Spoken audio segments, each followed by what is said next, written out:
जैसा कि हम सभी जानते हैं कि आज सनातन वैदिक सभ्यता भारत के भूभाग तक सीमित होकर रह गई है। परंतु क्या आप जानते हैं कि इतिहास में एक समय काल ऐसा भी था जब सनातन वैदिक सभ्यता का प्रभुत्व संपूर्ण विश्व पर था। श्वेत को अश्वेत से उच्चतम मानने वाले यूरोप पर भी था।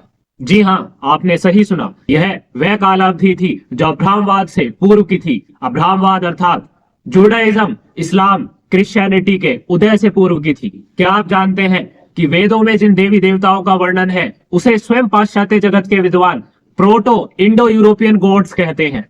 वो ऐसा क्यों कहते हैं? क्योंकि उनका मानना है कि जिन देवी देवताओं का वर्णन हमें वेदों में मिलता है, उन्हीं देवी देवताओं की उपस्थिति किसी अन्य रूप में, किसी अन्य भाषा में हमें यूरोप के धर्म में पंथों में भी मिलती है। आज हम एक ऐसे ही देवता पर चर्चा करेंगे जिन्हें द्योष्पित्र कहा जाता था। द्योष्पित्र देवता को वेदों में द्युलोक अथवा स्वर्ग लोक के अधिपति के रूप में भी दर्शाया गया है। देवी पृथ्वी उनकी अर्धांगिनी है। देवता द्योष को एवं देवी पृथ्वी को वेदों में माता पिता के रूप में भी दर्शाया गया है, जिनके लिए वेदों में एक शब्द प्रयुक्त होता है, द्यावा पृथ्वी। यदि आपको यह लग रहा है कि द्यो, द्योष, द्यावा एक अलग अलग शब्द है, ऐसा नहीं है।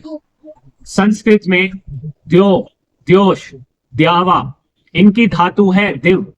यह तीनों ही शब्द दिव धातु से आते हैं। दिव का सामान्य अर्थ ही होता है स्वर्ग, मेघ, आकाश। इसी कारण से द्यावा शब्द द्योष देवता के लिए प्रयोग में आता है। क्योंकि द्योष देवता पिता है, इसी कारण से उनके साथ द्योष पित्र अथवा द्योष पिता जैसे विशेषणों का उपयोग होता है। द्योष पित्र देवता एवं माता पृथ्वी की संतानों में सम्मिलित होते हैं। अश्विनी कुमार, देवी उषा। कुछ सूक्तों से ऐसी संभावनाएं भी जताई जाती हैं कि द्योष पित्र देवता इंद्र देवता के भी पिता है, सूर्य देव के भी पिता है। द्योष पित्र देवता का महत्व तब और भी बढ़ जाता है जब हम उन्हें वैदिक सभ्यता के समकालीन सभ्यताओं में खोजते हैं। तब हमारे सामने कई अचंभित कर देने वाले तथ्य प्रस्तुत होते हैं। भाषा विद्वान यह मानते हैं संस्कृत भाषा का द्योष पित्र शब्द ही ग्रीक भाषा में जूस पैटर हो जाता है, और ग्रीक भाषा का जूस पैटर शब्द रोमन भाषा में जुपिटर हो जाता है। द्योष पित्र देवता, जूस पैटर देवता, जुपिटर देवता तीनों ही स्वर्ग के अधिपति हैं, मेघों के देवता हैं। यह आपको यह भी बता दें कि जूस पैटर के साथ जो पैटर शब्द है उसका अर्थ पिता ही होता है। यहाँ पर यह तथ्य भी उल्लेखनीय है कि भाषाविद यह नहीं मानते हैं इस समानता की क्रोनोलॉजी जुपिटर से जूस पैटर और फिर द्योष पित्र है। वह यही मानते हैं कि क्रोनोलॉजी का क्रम संस्कृत, ग्रीक और फिर रोमन भाषा है। द्योष पित्र, जूस पैटर, जुपिटर। लैटिन भाषा में द्योष शब्द ही दिजोस, दिजोविस हो जाता है, जो प्रयुक्त होता है आकाश देवता के लिए। लैटिन भाषा में प्रयुक्त होने वाला दिजोविस शब्द से ही जोव शब्द भी बना है, जो माना जाता है कि जुपिटर देवता का ही संबोधन है। दिजोस शब्द इटालियन भाषा में भी प्रयुक्त होता है। विश्व की अनेकों भाषाओं में स्वर्ग के अधिपति देवता के लिए दिव, दिवे, दिवास, दिवोकस आदि शब्द प्रयुक्त होते हैं। यहाँ आपको यह भी बता दें कि यह शब्द संस्कृत की शब्दावली के ही हैं। बाल्टिक भाषा में, लिथुनेनियन भाषा में, ओल्ड प्रशियन भाषा में देवास शब्द प्रयुक्त होता है। सेल्टिक भाषा में देवोस शब्द प्रयुक्त होता है। कुछ भाषाओं में दिव शब्द दिव बन जाता है, जैसे कि प्रोटो आर्मेनियन भाषा में, जर्मेनिक भाषा में दिवास शब्द प्रयुक्त होता है। आप जानते हैं कि आज पापा शब्द पिता के लिए प्रयुक्त होता है। ऐसे ही सीथियन भाषा में शब्द प्रयोग होता है पापा जियोस। तो उनकी भाषा में जूस देवता का संबोधन है जो पिता है। यहाँ आपने देखा कि किस प्रकार से द्योष पित्र देवता अनेकों सभ्यताओं की भाषा में अपनी उपस्थिति दर्ज कराते हैं। इसी कारण से भाषाविद द्योष पित्र देवता को proto Indo European sky God के नाम से पुकारते हैं। अभी तक हुए विश्लेषण में संभवतः आपका ध्यान इस पहलू पर भी गया होगा कि अनेकों सभ्यताओं में एक स्वर्ग के अधिपति देवता को उच्च कोटि का देव माना जाता है, सर्वोत्तम देव माना जाता है एवं उन्हें पिता के रूप में भी पूजा जाता है। यह पहलू भी तथाकथित प्रोटो इंडो यूरोपियन माइथोलॉजी का एक केंद्रीय पहलू है। एक स्काई गॉड द फादर, एक गॉडेस अर्थ द मदर। यह तथ्य हमें विश्व भर की प्राचीन सभ्यताओं में मिलता है। यहाँ स्काई गॉड में यह सम्मिलित कर ले कि वो स्वर्ग के अधिपति भी हैं, वह मेघों के देवता भी हैं, God of haven, God of thunder Sumerian सभ्यता में, असायरियन सभ्यता में, बाइबलोनियन सभ्यता में अन्न देवता एवं की देवी को इसी रूप में दर्शाया जाता है। अकेडियंस अन्न देवता को अनु कहते हैं। मेसोपोटामिया सभ्यता में अंसार देव हैं, किशार देवी हैं, इनके गुण वही है।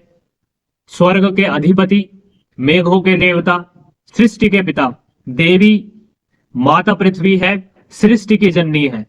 इसी रूप में कनान के अल देवता एवं उनकी पत्नी अशरा देवी को भी देखा जा सकता है। टैंग्रिज्म, जो एक समय काल में सेंट्रल एशिया का प्रमुख पंथ था, उसके प्रमुख देवता हैं तैंग्री, जो स्काई गॉड है। उनकी पत्नी है उमई, जो मदर गॉडेस है। मंगोल, हंगरी, तुर्क में यही पंथ प्रचलित था। नॉर्स माइथोलॉजी, जो प्रमुखता यूरोप की स्कैंडिनेवियन कंट्रीज में प्राचीन काल में प्रचलित थी, उसके देवता Thor god of sky and thunder है। वही सिर्फ अर्थ गॉडेस है। न्यूजीलैंड के प्राचीनतम निवासी माओरी लोगों में भी एक शब्द प्रयोग होता है रंगी पापा। रंगीनुई स्काई गॉड, पापा तुनाको मदर गॉडेस के लिए प्रयुक्त होता है। जहां से यह तथ्य भी स्पष्ट होता है कि sky God the father and goddess earth the mother का कॉन्सेप्ट कितना प्राचीन है। उसी कॉन्सेप्ट का एक रूप हमें वेदों में देखने को मिलता है। अनेकों कंपैरेटिव रिलीजियस स्टडीज के एक्सपर्ट तो यहां तक मानते हैं कि अब्राहमवाद के उदय के बाद भी sky God the father and goddess earth the mother का कॉन्सेप्ट अब्राहमिज्म के टेक्स्ट में भी जीवित रहा। किस प्रकार से जीवित रहा? 3 रूपों में प्रमुखता जीवित रहा। प्रथम, बाइबल में, चाहे ओल्ड टेस्टामेंट हो चाहे न्यू टेस्टामेंट हो, दोनों में फादर का संबोधन गॉड के साथ जोड़ा गया है।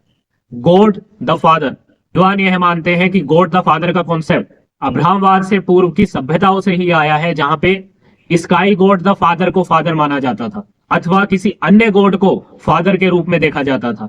इनकी पत्नी को मदर गॉडेस के रूप में देखा जाता था। बाइबल में गॉड द फादर के साथ Lord of heaven and earth भी जोड़ा जाता है। यहाँ पर यह भी ध्यान दें कि जो विद्वान अब्राहमिज्म को ऐतिहासिक तौर पे कनान से जोड़ते हैं, वह स्वयं ये कहते हैं कनान में पूजे जाने वाले अल देवता एवं उनकी देवी अशेरा बाइबल में स्थान तो दिया गया, परंतु जो अशेरा देवी के गुण थे वह अल देवता में समाहित कर दिए गए।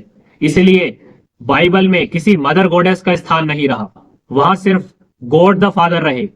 आरंभ में वह अल देवता थे, बाद में उनका नाम यहोवा हो गया। दूसरा कॉन्सेप्ट इसी से जुड़ा है, वह है सन ऑफ गॉड का कॉन्सेप्ट। बाइबल में जीसस के लिए भी सन ऑफ गॉड का शब्द प्रयुक्त होता है। ऐसे मत प्रकट किए जाते हैं कि सन ऑफ गॉड का सीधा संबंध है गॉड द फादर से। तीसरा कॉन्सेप्ट है अर्थ और हेवन का स्वयं बाइबल एवं कुरान में प्रयोग होना। जैसा कि मैंने वर्णन किया था कि द्यावा पृथ्वी शब्द का प्रयोग वेदों में होता है, इस प्रकार अन्य सभ्यताओं के ग्रंथों में भी उन्हें संयुक्त रूप से प्रयोग किया जाता है। वेदों के कुछ सूक्त इस प्रकार की संभावनाएं जताते हैं कि स्वर्ग, द्युलोक एवं पृथ्वी पहले एक साथ थे, जुड़े हुए थे, परंतु एक समय काल में जब सृष्टि का निर्माण हो रहा था, उन्हें विभक्त किया गया। एक सूक्त में बताया गया है कि भगवान विष्णु ने उन्हें विभक्त किया था। एक सूक्त में भगवान विष्णु के स्थान पर सूर्य देव का नाम लिया गया है। यही तथ्य हमें कुरान में भी मिलते हैं। यदि आपको यह वीडियो ज्ञानवर्धक लगा तो लाइक, शेयर, सब्सक्राइब अवश्य करें और कमेंट करके बताएं क्या इस तरह के वीडियो आप और देखना चाहते हैं।